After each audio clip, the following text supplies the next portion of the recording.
বাংলার ইতিহাসে বিশেষ করে সিলেট অঞ্চলে ইসলাম প্রচারের অন্যতম পথিকৃৎ হলেন হযরত শাহজালাল রাদিয়াল্লাহু তাআলা ও তার ভাগ্নে হযরত শাহপরান রাদিয়াল্লাহু তাআলা। তাদের আগমন, জীবনযাত্রা এবং যুদ্ধের কাহিনী নিয়ে আজকের আলোচনা।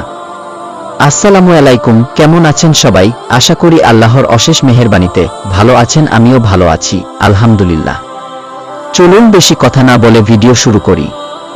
একদিকে যেমন ইতিহাস সমৃদ্ধ, তেমনি অন্যদিকে এক মহিমান্বিত গাথা। শাহজালাল রাদিয়াল্লাহু তাআলার জন্ম ও আগমন। হযরত শাহজালাল রাদিয়াল্লাহু তাআলা জন্মগ্রহণ করেন 1271 সালে, একাধিক মতে 1341 সালের দিকে ইয়েমেনের হাদ্রমাউত অঞ্চলে। তিনি ছিলেন এক সম্ভ্রান্ত ও ধর্মপরায়ণ পরিবারে জন্মগ্রহণকারী। তার পিতার নাম ছিল মাহমুদ বিন মুহাম্মদ।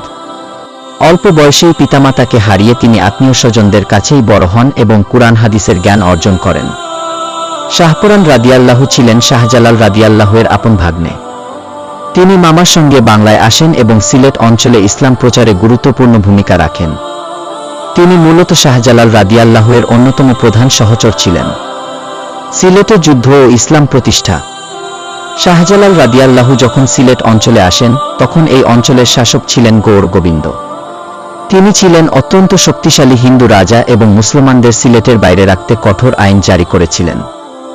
মতান্তরে সিলেটের এক স্থানীয় ব্রাহ্মণ পরিবারের ছেলে এক মুসলমানের কাছে ইসলাম গ্রহণ করলে রাগান্বিত গৌর গোবিন্দ তাকে হত্যা করেন। এই ঘটনার পর সুলতান শামসুদ্দিন ফিরোজ শাহ এক সেনাদল পাঠান, কিন্তু তারা পরাজিত হন। তখন শাহজালাল রাদিয়াল্লাহুর নেতৃত্বে 360 আউলিয়ার বাহিনী এই যুদ্ধ ছিল একটি আধ্যাত্মিক ও শারীরিক শক্তির সম্মিলিত লড়াই। শাহজালাল রাদিয়াল্লাহুর নেতৃত্বে তার অনুসারীরা গৌর গোবিন্দের বিশাল বাহিনীর বিরুদ্ধে যুদ্ধ করেন। বলা হয়, শাহজালাল রাদিয়াল্লাহুর অলৌকিক ক্ষমতার প্রভাবে রাজা গৌর গোবিন্দের বিশাল দুর্গ এক মুহূর্তে ধসে পড়ে, আর তিনি পরাজিত হন।